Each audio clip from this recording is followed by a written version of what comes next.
J'ai étalé de la moutarde sur un biscuit et fait un burger. C'était toute ma nourriture de la journée.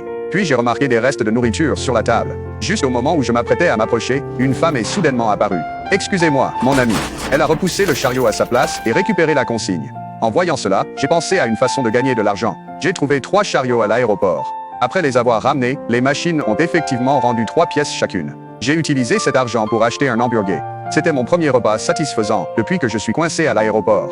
Bientôt, j'ai rassemblé tous les chariots. Les machines ont craché plus de pièces, et je me suis même offert un repas de hamburger de luxe. Mon pays a connu un coup d'État, rendant mon passeport et mon visa invalides, donc j'étais coincé à l'aéroport. La nuit, je me suis réfugié dans un terminal abandonné. J'ai empilé des chaises pour faire un lit de fortune. J'y ai dormi, et j'ai même réussi à prendre une douche dans les toilettes. Un jour, le responsable de l'aéroport m'a découvert et a essayé de me faire partir. Ils ont envoyé des gens pour confisquer tous les chariots, me privant de mes moyens de gagner de l'argent. Pour survivre, j'ai essayé de trouver du travail à l'aéroport, mais j'ai toujours été rejeté. Personne ne voulait embaucher quelqu'un sans papier.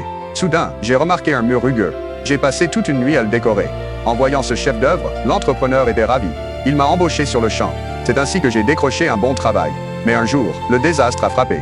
Un touriste d'Europe de l'Est a perdu son calme, et personne ne comprenait ses mots. Donc le responsable de l'aéroport m'a demandé d'aider à traduire.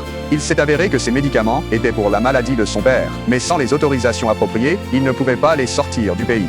Pour sauver son père, le touriste s'est même agenouillé et a supplié le responsable, mais celui-ci est resté ferme, et l'homme était totalement désespéré. C'est là que j'ai eu un plan.